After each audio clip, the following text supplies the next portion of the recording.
This is the CBS Evening News. Susan Spencer reporting. Good evening. Soviet citizens went to the polls this Easter Sunday and for the first time in over 70 years found more than one name on the ballot. A move toward democracy ordered by Mikhail Gorbachev. Barry Peterson reports how people responded to an election that actually may have mattered. Democracy, Soviet style, dawned on a cold, steel gray day. A day for this country's 190 million voters to pick delegates to a newly created Council of Deputies. Some seats are contested by up to 12 candidates. The idea of having a choice of candidates is alien to most Soviets, but they seem pleased and in some cases downright anxious to give it a try. Said this man, "We've waited a long time."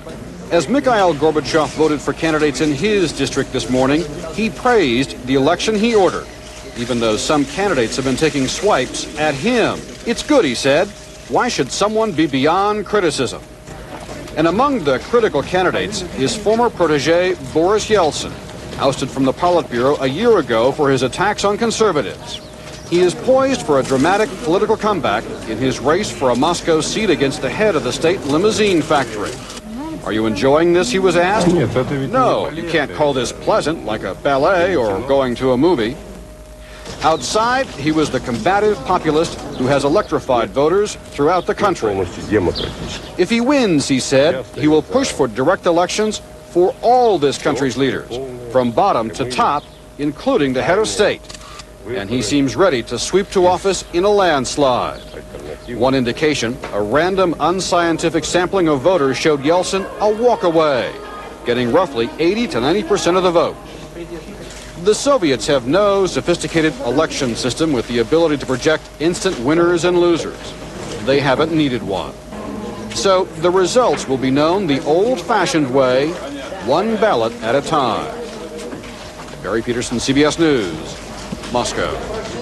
The United States is ready to do an about-face on trade with Moscow, dropping some of the sanctions imposed when the Soviets invaded Afghanistan. State Department correspondent Bill Plant reports. Tough trade restrictions slapped on the Soviet Union after its invasion of Afghanistan are about to be relaxed. The U.S. and its allied trading partners are expected to ease many of the sanctions on selling technology to the Soviets, sanctions imposed almost a decade ago.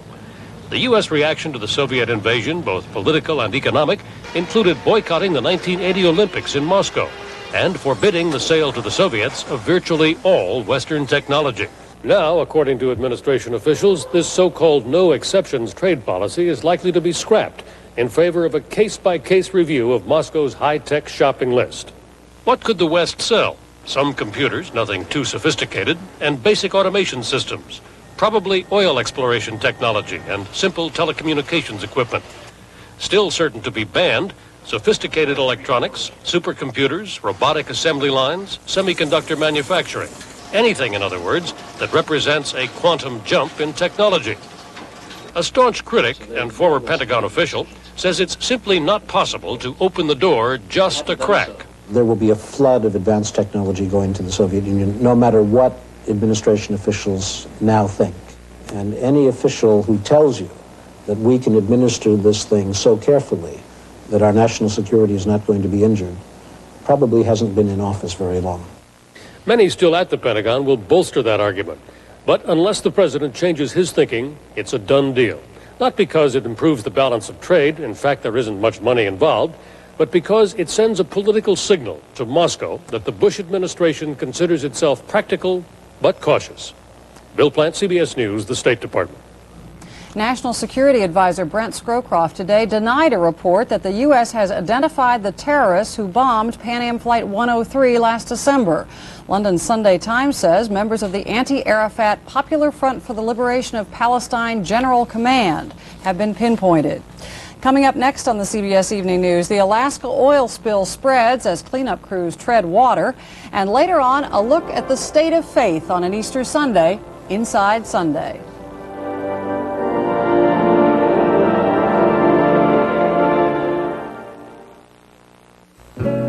See the colors of Puerto Rico, colors, colors everywhere. Puerto Rico, the shining star. This year, there's a way that most Americans can get up to $1,500 back. Not from the government, from Subaru. Up to $1,500 back or 4.9 financing on a Subaru. What's the one double-strength antacid doctors recommend most? Double-strength Mylanta 2. And what's the one double-strength antacid pharmacists recommend most? Double-strength Mylanta 2. After all, it gives you nearly double the acid-neutralizing power of any leading regular-strength brand. So for fast, effective relief, double-strength Mylanta 2. That's the one. And by the way, what's the one double-strength antacid hospitals use most? They came across country by wagon and settled in Amana, Iowa. Whatever they needed, they made by hand. Made it the best it could be. That same fundamental is still practiced today in Amana, Iowa, the home of Amana Appliances, a Raytheon company. Whatever you make it the best it can be. Raytheon, where quality starts with fundamentals. Easter Sunday provided no respite in the battle to contain the biggest oil spill in U.S. history off the southern coast of Alaska. Alaska's environmental chief today blasted Exxon's cleanup effort and threatened to call in state and federal spill fighters. John Blackstone reports. The Exxon Valdez still appears to be leaking oil. Booms surround the ship in an attempt to contain the fresh leaks. The main body of the spill has drifted farther south in Prince William Sound. But still, no clear decision has been made on how this 11 million gallons of oil is going to be cleaned up. State government officials said today Exxon is wasting time. Their response was too little, too late, and they've made too many excuses. It's not an acceptable situation. Exxon insists it's working hard to get the oil cleaned up. A helicopter carried in pieces of a command center today to an island beside the tanker, and Exxon brought in more supervisors. The total force managing, advising, and supervising the response activities is now approaching 100 people. But doing the dirty work on the water, there are still only a few boats, mostly belonging to local fishermen, towing booms to skim the oil, which can then be collected on barges. This is how state officials and most environmentalists would prefer to clean up the spill. Exxon says other methods are more efficient. Late yesterday, the company tested a chemical dispersant sprayed from an airplane. The dispersant is supposed to break down oil so it mixes with water, but the test brought inconclusive results. Last night, away from the cameras, Exxon also tested a method never before used on an oil spill. The oil was set on fire. Rick Flanders witnessed the test. Flames were just a-roaring. 300-foot flames were shooting up. It was quite spectacular. The primary problem with that is potential for air pollution. There has been at least a small measure of good luck in this spill. So far, little oil has washed ashore. This small island, Reef Island, is virtually surrounded by oil, but still its beaches remain relatively clean. On this Easter Sunday in Valdez, there were prayers that good fortune would continue. John Blackstone, CBS News, Valdez, Alaska. Secretary of State James Baker today defended the administration's new Contra-Aid partnership with Congress, but he found himself under fire from a presidential aide who is quickly becoming a Baker nemesis. Jacqueline Adams has more. Cracks are already appearing in President Bush's first hard-won foreign policy victory. Surprisingly, it was White House counsel C. Boyden Gray who took a shot at the much-praised $40 million Contra-Aid deal Secretary of State James Baker struck with Congress on Friday. Irritated because he wasn't consulted during the negotiations, Gray publicly complained that Baker had traded away the president's authority to run his own foreign policy when he gave Congress veto power over future Contra-Aid. Gray's colleagues could barely disguise their own irritation. This has no legal implications. This is a voluntary agreement on the part of the president in an attempt to reduce the kind of suspicion which has prevailed between the branches over eight or more years. And the Secretary of State, a lawyer himself, pointedly noted Gray's absence from the inner circle. The President, the Chief of Staff, the National Security Advisor to the President, and I all discussed this particular provision. The new House Minority Whip tried to paper over the rift. I think lawyers are hard to express concerns. He's acting like a good lawyer. But some experts believe Gray is dead wrong, that the agreement enhances presidential authority by ensuring that Congress will stay out of foreign policy for 10 months. The agreement does provide one useful thing for the Democrats, and that's cover. They were out there on a limb, trusting the Sandinistas. Now, if everything blows up in Nicaragua, they have a little bit of bipartisanship to protect them. Privately, administration officials were baffled by Gray's decision to take on Baker. Both men are longtime trusted aides to George Bush, and some say, sadly, it is the president who's being hurt by their squabbling. Jacqueline Adams, CBS News, the White House. It is spring again, the season of renewal, and for many, this is a day for renewing faith. Tonight on Inside Sunday, Americans and faith. Some believe faith is found not inside a building, but inside themselves. It's Easter Sunday, and millions of Americans flock to church. But for Abner Mackey, it's just another day. If you've heard 2 or 3 sermons, you've heard enough to be a good Christian. Mackey is what theologians call the unchurched. They believe, they consider themselves religious people, but they think the church today as an institution is quite irrelevant. More people simply find it boring, doesn't meet their needs, isn't the most convenient means for them to make sense of life. A lot of people are taking their religious questions outside the church.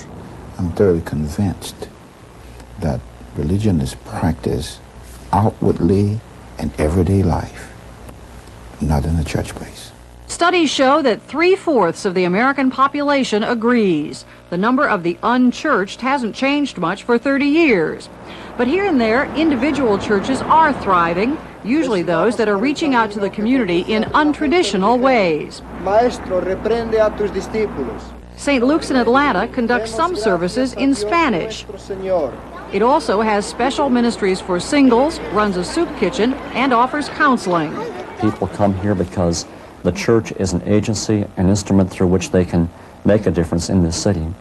He is King, Sovereign, Prince. Nancy and Steve Burnett never miss a Sunday. Yes, of peace. I think the church is playing an important role, and in this town, in this community, an increasing role.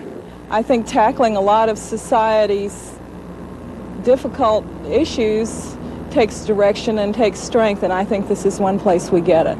Those who stay away insist you don't need it to tackle tough issues. Some theologians worry that the longer they stay away, the greater the peril to the church as a traditional institution. Overall, the unchurched represent a generation of people who don't see the need to bond together, to take meanings from the past and pass them on.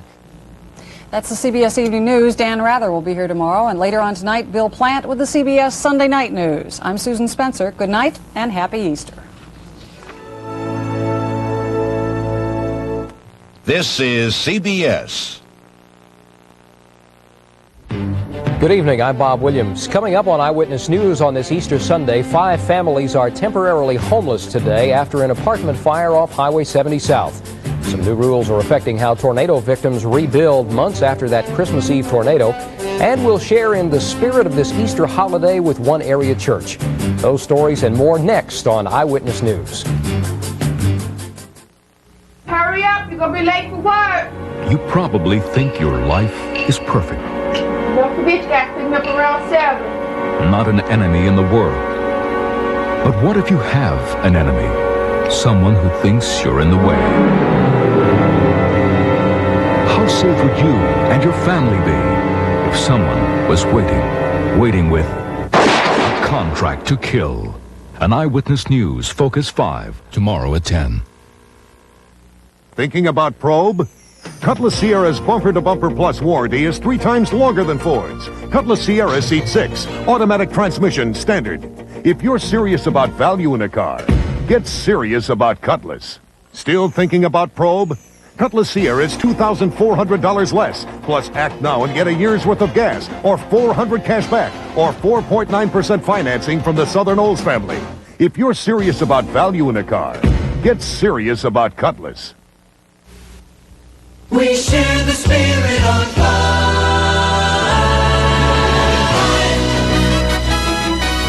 From Nashville's news station, this is Eyewitness News.